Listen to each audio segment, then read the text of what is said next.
The lights are blinding. The air's thick with tension. Jimmy Kimmel smiles. But Clint Eastwood isn't playing by the rules. He's not here for jokes, not here for the show. His eyes lock onto Jimmy's, and you can feel it. Something's about to snap. In this room, Clint's the only one telling the truth. And soon, he'll make it clear. He's not just a guest. He's a legend. And tonight, he's rewriting the rules. Before anyone can blink, Clint Eastwood walks off the stage, and nothing will ever be the same. The audience is hyped. The lights are dazzling, casting their glow over the set. The band is playing an upbeat tune, setting the stage for another lively episode of Jimmy Kimmel Live. It's a familiar scene. Jimmy's behind the desk, smiling his practiced grin, effortlessly making jokes and pushing the conversation forward. He's the king of this realm, charismatic, cheeky, always in control. But something's different tonight. The door swings open and Clint Eastwood steps in. The room feels it immediately. A hush falls, the energy shifting. While the crowd's excitement builds, Clint remains calm. There's a sense of quiet power in the way he moves. Unbothered, unreadable. Unlike the show's usual flow of lighthearted banter, Clint doesn't play along. He's not here to entertain. He's here for something more, something real. Jimmy tries to fill the awkward silence. Great to have you here, Clint. You still out there making legendary films, huh? He laughs lightly, but the chuckle doesn't land. Clint's smile is thin, guarded. He simply nods, his eyes scanning the set with an air of disinterest. The audience is unsure of how to react. Jimmy's smile tightens. He presses forward, trying again. You've always had that serious edge, Clint. But you know, we like to have a little fun on this show. His voice sounds forced, his fingers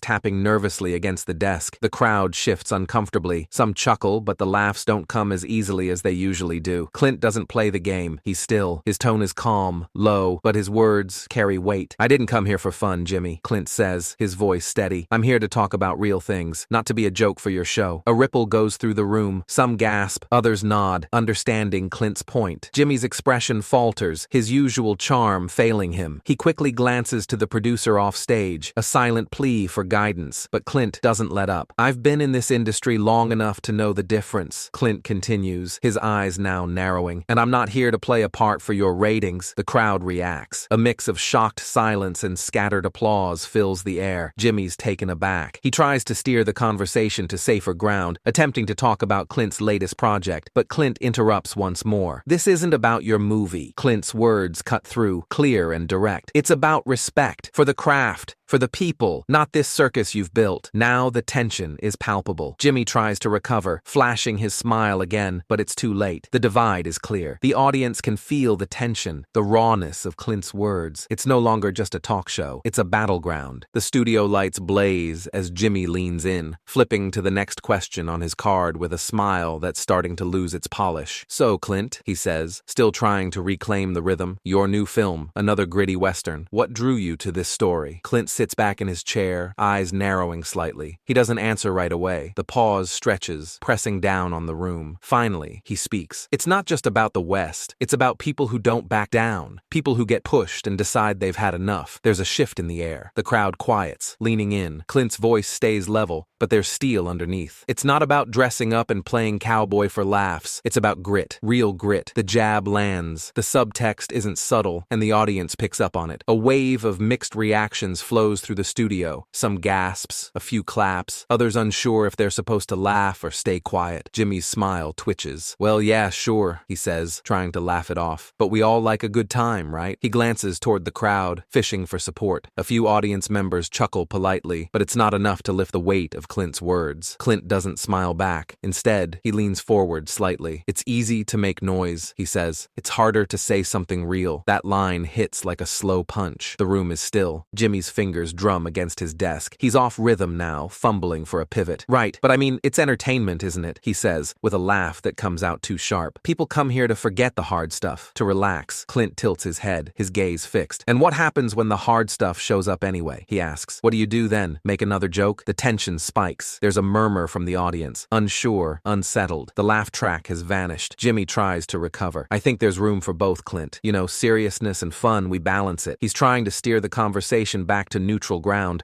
but the current is pulling away from him. Clint doesn't let go. This place, this kind of show, you dress everything up, make it shiny, safe, but that's not life, and it sure as hell isn't art. The words hang in the air like smoke. The audience starts reacting more openly, some clapping, others shifting in their seats, sensing the conversation slipping beyond Jimmy's control. For the first time, Jimmy looks visibly rattled. His cards shuffle in his hand. He smiles, but it's paper thin now. Well, he says, voice tight, it's a talk show, Clint, not a courtroom. Clint shrugs, then stop pretending it matters. The audience reacts again, louder this time. Cheers, shouts, a few boos. It's starting to split the room. The first fracture is wide open. The smooth surface has cracked, and no one's quite sure what happens next. Something shifted. You could almost feel the studio exhale, like everyone finally realized this wasn't just a rough interview. Clint had gone off script, and there was no pulling it back. He leaned forward slightly, fingers steepled, eyes locked onto Jimmy. You know what's wrong with places like this? He said, voice low but carrying. Everything's built to shine. Lights, smiles, ratings, but nothing's real. The crowd stirred, murmurs rippling across the seats. A few clapped. One person shouted, "Let him speak!" Jimmy chuckled, but it was hollow. All right. Let's not go full Unforgiven here, he joked, trying to ease the mood. But Clint didn't smile. I'm not here to play cowboy. I came to talk about something that matters, and you turned it into a circus. The words hit like a slap. Some audience members cheered again, louder this time. Others booed, upset, caught between showbiz loyalty and a raw truth cutting through the glitz. Jimmy shifted in his chair. Look, Clint, you've got the floor. Go ahead. Say what you came to say. Clint nodded. Respect, he said. That's what it's about. Not attention, not applause, just basic human respect. Something people forget when the cameras roll. That line cracked the room. A roar rose, not unified, but thunderous. Claps, whistles, boos, shouting. The energy wasn't just high, it was chaotic. Backstage, the control room was on fire. We gotta cut now, one producer barked. Are you kidding? This is gold, another snapped back. Twitter's gonna melt down. Jimmy, caught in the storm,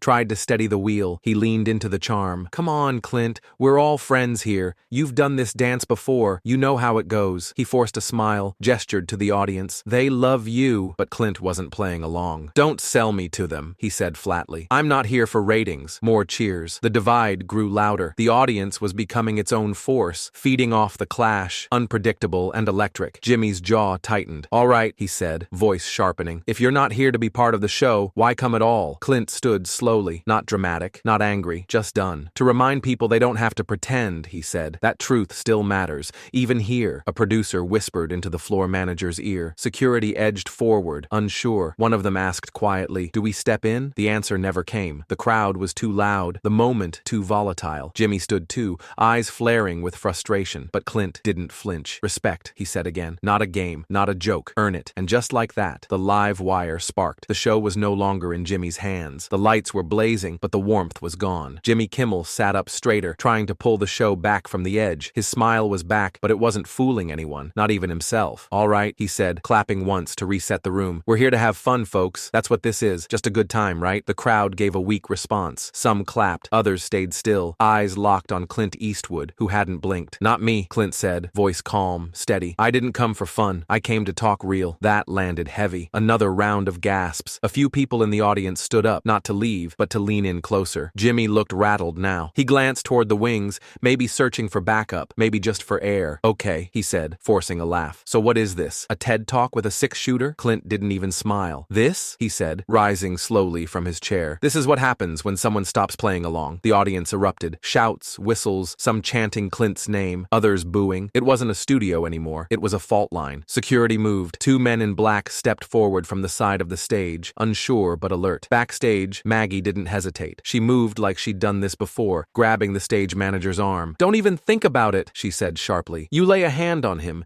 and this gets worse. The stage manager hesitated. So did the guards. Jimmy rose too, trying to salvage the moment. Hey, come on, Clint. Nobody's your enemy here. This is just showbiz, you know? Clint looked at him, dead on. Exactly, he said. Just showbiz. Not truth, not honesty, just flash and fakery. Jimmy opened his mouth to speak, but Clint stepped closer, cutting through the silence like a knife. Respect's earned, he said, not bought with lights and applause. That line shattered the room. The crowd roared, some in support, others in protest. Half the audience was on its feet. The other half was shouting back, a fever pitch of chaos. In the control booth, the director shouted, "Cut! Cut! Now!" But the cameras didn't stop. They kept rolling, capturing everything. The conflict, the silence between words, the rawness you never see on late-night TV. Jimmy stood frozen, his his stage, hijacked, his show, no longer his. Clint had flipped the script and written his own ending. Backstage, producers were yelling into headsets. One screamed, "Get control!" But no one could. Not anymore. Because in that moment, it wasn't just a guest on a talk show. It was a reckoning. A quiet rebellion under studio lights. And Clint Eastwood, he wasn't acting. Jimmy stood still, frozen in the spotlight, his jaw tight, smile long gone, sweat catching the edge of his collar. His stage didn't feel like his anymore. Not after that line. Respects earned, not bought with lights and applause. The words echoed, still hanging in the hot studio air. Clint wasn't yelling. He didn't need to. His calm was sharper than any outburst. Jimmy forced a breathy laugh. Well, that escalated. Nobody laughed with him. Not the crowd, not the crew, not even the band who were gripping their instruments,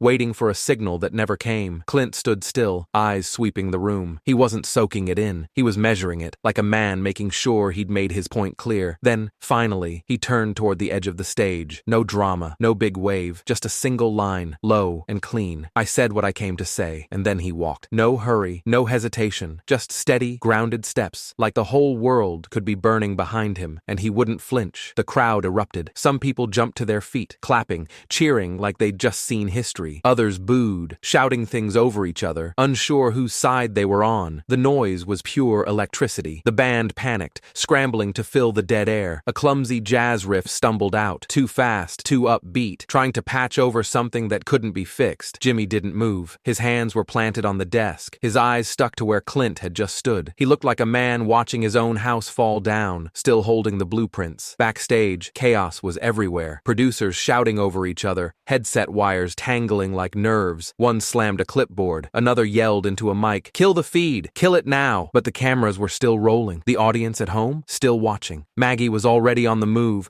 cutting through the tangle of crew and cables. She didn't rush, but there was urgency in her steps. She knew Clint, knew that look, knew this wasn't about a show. This was about a line being drawn. She caught up to him in the hallway. He was already shrugging on his coat like it was any other night. "Told him not to push you," she muttered. Clint gave a single nod, not slowing down. He thought it was a stage. "I brought reality outside. The world was catching fire. Not literally, but online." Clips were flooding social media. Clint walks. Eastwood, unscripted. Kimmel meltdown. People were taking sides in real time. News sites spinning headlines before he even reached the exit. And still, Clint didn't look back. Inside, Jimmy was back on screen, fumbling through the next segment. The charm was forced now, the rhythm broken, because the night wasn't about punchlines anymore. It was about a moment, a boundary, a man who walked in with quiet thunder and walked out without asking permission. A legend didn't need permission anyway. The show ended, but the real chaos was just beginning. Within minutes of Clint's exit, the internet caught fire. The first clip hit Twitter like a match to gasoline. Just 13 seconds. Clint saying, "Respects earned, not bought with lights and applause," and walking off. It got 5 million views in under 2 hours, 10 by morning. Reddit lit up like a battleground. Subreddits went wild. Memes, slow-mo edits, conspiracy threads. One user posted side-by-side shots of Jimmy's smile cracking. Caption, "The moment ego met Eastwood." YouTube flooded. Reaction videos, breakdown analyses, voiceovers, body language experts. Every angle, every expression, slowed and dissected. A clip titled, "Clint Destroys Late-Night Fakery," hit trending by midnight. Hashtags dominated every platform. Eastwood unfiltered, Kimmel collapse, real talk. With Clint, Twitter was a war zone. Team Clint. Finally, someone said it. Team Jimmy. He was out of line, plain and simple. Celebs chimed in. Some backed Jimmy, calling Clint aggressive. Others called him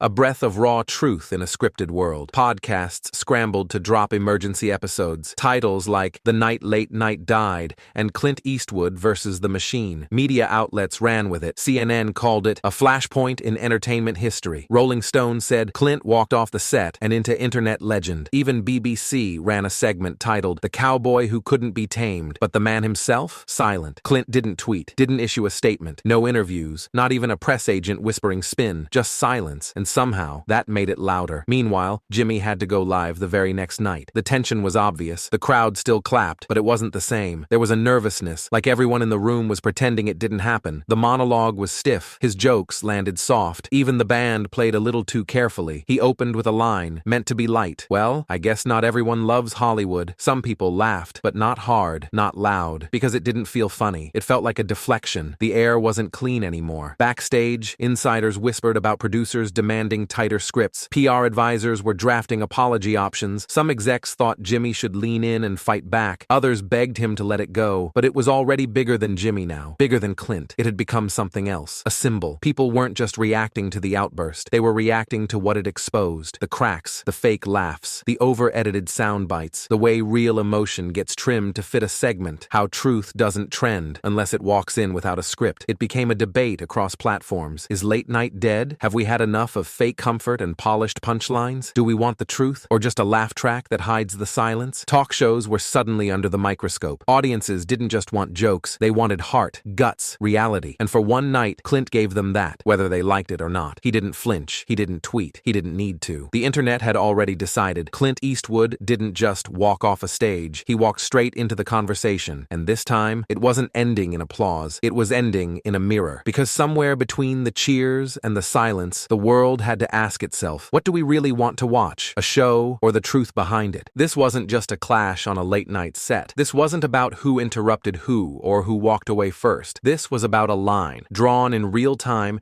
in front of a live audience and replayed by millions. A moment when truth stood across from performance and refused to bow. Clint Eastwood didn't storm off in anger. He walked out with clarity, with purpose, not as a man in conflict, but as one who simply decided enough was enough. That's why the moment still echoes. That's why the clip won't die down. That's why, days later, we're still talking. Because for once, the script wasn't followed. The smiles didn't hold. The applause didn't save it. And maybe that was the point. In a world where cameras roll before people are ready, where laughs are canned and tension is cut for comfort, Clint let the silence speak. No retakes, no PR cleanup, just raw, unfiltered truth. Now it's your turn. Was Clint right to stand his ground? To challenge the way talk shows run? To say what others think, but don't say on camera? Or did he go too far? Was it ego, not integrity? A moment that could have been handled with grace instead of fire? Tell us below. Comment. Was this a wake-up call? Or just another publicity stunt? Let's see where you stand. And if you want more real moments like this, the kind that don't play by the rules, that shake the system and speak straight, subscribe, because we're just getting started. Stay curious, stay sharp, stay real.